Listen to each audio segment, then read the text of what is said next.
Parashat Tazria Metzora. L'Éternel parla à Moïse en ces termes, parle ainsi aux enfants d'Israël. Alors qu'une femme, ayant conçu un enfant mâle, elle sera impure durant 7 jours, comme lorsqu'elle est isolée à cause de sa souffrance.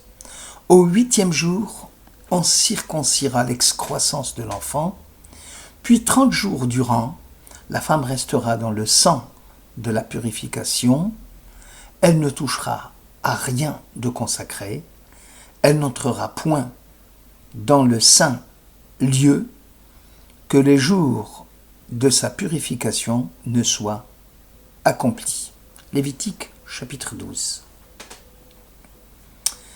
L'exégèse juive penchée sur ce texte soulève un certain nombre de questions. Pourquoi la femme qui accouche doit-elle attendre 7 jours d'impureté quand elle aura eu un enfant mâle et 14 jours concernant une fille?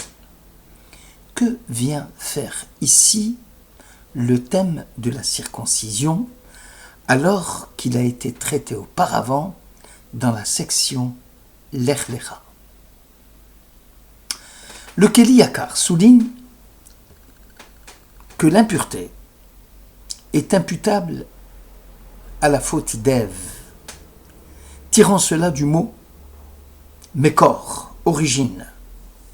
Mekor d'Améa, l'origine des menstruations. Selon le traité Hérouvine, qui rapporte l'avis de Rav Yitzhak. Sonia. Selon donc le traité Hérouvine, qui rapporte l'avis de Rav Yitzhak, j'aggraverai tes souffrances et ta grossesse. Il s'agit des 2 écoulements sanguins, celui de l'hyménée et celui de la femme nida impure. Ainsi, dit le Keli Yakar, toutes les femmes doivent réparer la faute d'Ève en se purifiant. C'est là l'origine, dit le maître, des troubles de la menstruation, suivis des 7 jours de pureté. Le symbolisme du chiffre 7 montre que tout ce qui est matériel relève du monde de la création. Les 7 jours de la Nida, les 7 jours de Sukkot, etc. Le 8e jour, par contre, comme Shemini Atzeret, le 8e jour de Sukkot, montre que ce chiffre 8 est un ordre spirituel. C'est dans la spiritualité et dans la parenté avec Dieu que se trouve, disent nos sages, la destinée réelle d'Israël. La Mila, la circoncision, aura lieu donc le 8e jour, dans cet ordre spirituel. Après les 7 jours d'impureté de la mère, permettant ainsi aux parents également de se réjouir le jour de la Mila, puisque le prépuce, comme la Nida, étant le symbole de l'impureté. Le Keli Yakar, toujours lui, rapporte que le dédoublement de la période de l'impureté concernant la naissance d'une fille est explicable, compte tenu que la fille doit assumer son rôle de femme à son tour, en plus des 7 jours de sa propre mère. Donc, 7 jours pour elle, 7 jours pour sa mère. Le 8e jour, selon le Zohar, permet de laisser passer un Shabbat. Pourquoi la Mila est-elle faite le 8e jour? Parce qu'elle permet de laisser passer un Shabbat, et cela procure aux nourrissons une force vitale, la même qui a permis au monde fragile créé à Béréchit de se solidifier. Rav Simlai, cité par Rashi, souligne que la création de l'homme est postérieure à celle des animaux. Il est donc évident que les lois animales précède celle de l'homme. En quoi l'humain diffère-t-il de l'animal ? Nous laisserons de côté l'aspect philosophique qui souligne que l'homme se distingue par sa conscience, son langage articulé. Ici, nous allons nous pencher sur le problème métaphysique, comme la pureté ou l'impureté. Ces notions, tout d'abord, ne véhiculent aucune connotation de souillure ou de netteté morale. Dire qu'une vache est un animal pur n'a rien de défaut moral ni d'intention pure. C'est simplement un état permanent dû à la nature physiologique de l'animal ayant le sabot fondu et ruminant.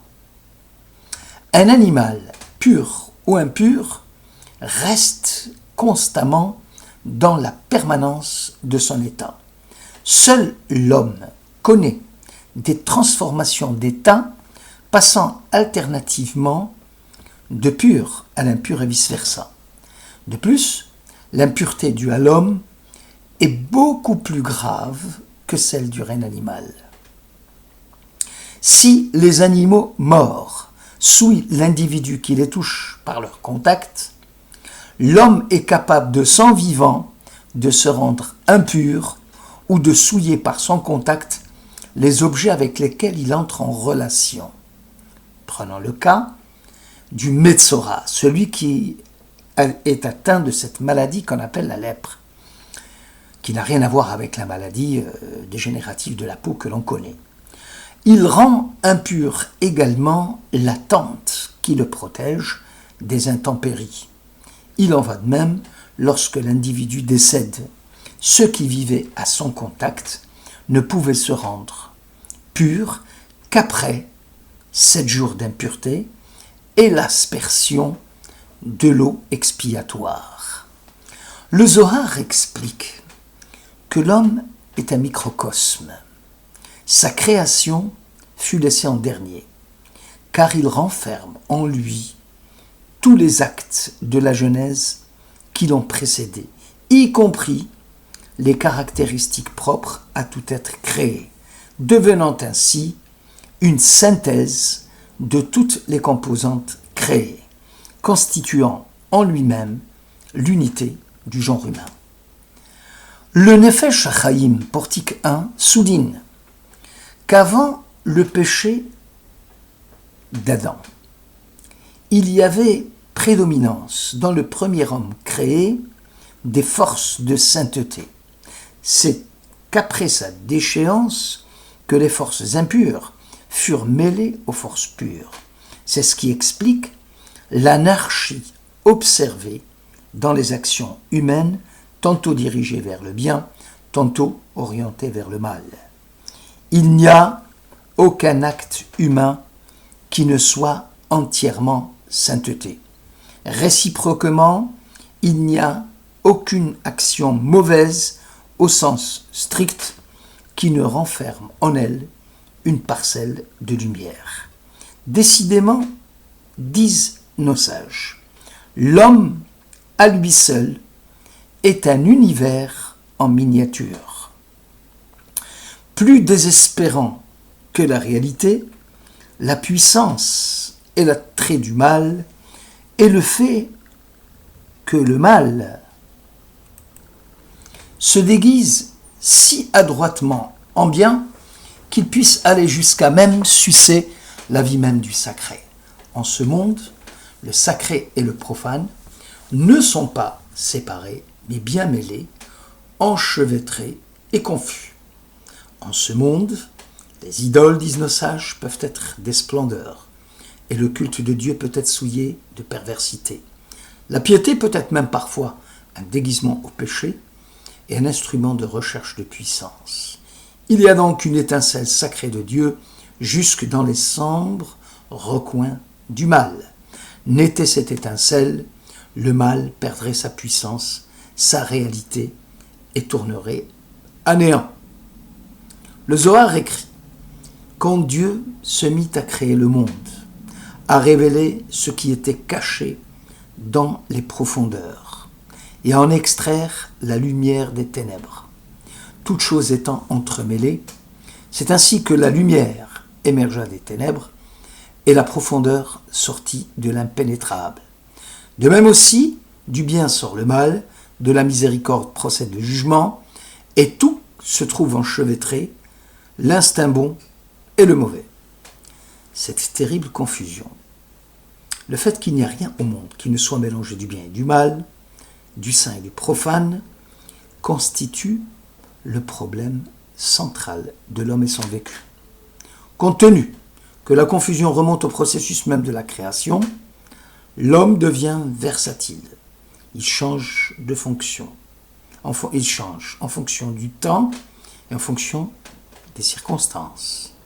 Cette analyse mystique du Zohar offre une explication à la complexité de l'impureté humaine, laquelle serait plus rigoureuse que celle des animaux. Pourquoi ? Parce que chaque espèce créée est dotée d'une force qui commande l'espèce en question, en fonction des caractéristiques propres à l'espèce. Par conséquent, l'état de pureté ou d'impureté est limité à l'espèce créée. Dans l'homme se trouvent condensées toutes les caractéristiques de toutes les espèces. Il renferme en lui la quintessence de l'impureté créée. Ou inversement, il serait ange ou bête. L'expérience de la facilité du mal et des innombrables occasions a revêtu de nos jours une urgence particulière. Dans une civilisation où des usines ont pu être construites dans le but d'exterminer des milliers d'hommes, de femmes et d'enfants.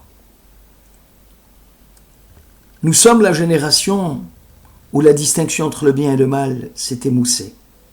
Et la religion d'Israël devient une affaire de vie ou de mort. Elle doit rappeler les urgences, les précieuses aspirations de l'esprit, la voie éternelle suprême entre le bien et le mal, le juste et l'injuste, le coupable et l'innocent, le bourreau et la victime. L'essence suprême du message biblique consiste à enseigner aux hommes le primat de cette distinction. Le Or HaChaim, faisant allusion à l'impureté dans le monde, écrit que l'existence du mal est mentionnée dans la Bible sous le vocable « Or là », l'excroissance, le prépuce du nourrisson. Le Midrash rapporte que Adam était né parfait, circoncis, avec des potentialités énormes à faire le bien. Et c'est à la suite de la faute de désobéissance à Dieu que l'excroissance poussait en lui, et avec elle son prolongement, l'impureté due au monstru d'Ève, et des conséquences fâcheuses pour la végétation elle-même, parce qu'à l'origine, cette même végétation produisait des fruits directement comestibles et qui désormais donnera écorce, pépins, avant le fruit même. Il n'est plus possible à l'homme de tirer profit directement du fruit de son labeur avant d'avoir à peiner, à réparer les 10 malédictions subies par la terre à la suite de la déchéance d'Adam. Le traité Shabbat souligne que pas moins de 10 actions sont nécessaires depuis la mise sous terre de la graine, en passant par semer, cultiver, enfourner le pain. Aussi, lorsque Dieu, dans la bouche du prophète, proclame les temps futurs, il s'écrie « Lorsque je débarrasserai la terre de l'esprit d'impureté ». Il s'agit bien évidemment de ce retour au temps pré-édénique où l'arbre se confondait avec son fruit. Nous vivons une époque où l'impureté, c'est-à-dire le mal, paye, où la vertu est en déroute, où la bonté a tendance à capituler face à la tentation, où le crime et le péché nous offrent des profits, alors que la vertu exige renoncement et sacrifice. Cependant, disent nos sages, la Torah reste un antidote puissant contre le mal. Dans une génération où nos idéaux connaissent une mortalité élevée et où la pensée contemporaine ressemble à un cimetière d'idéaux discrédités, Israël dit au Saint béni soit-il, souverain de l'univers, tu connais le pouvoir du mauvais instinct, tu sais combien il est fort. Le Saint béni soit-il répond, délogez un peu de ce monde, et moi, je vous en délivrerai plus tard. dans le monde à venir, je l'extirperai. Merci de votre écoute.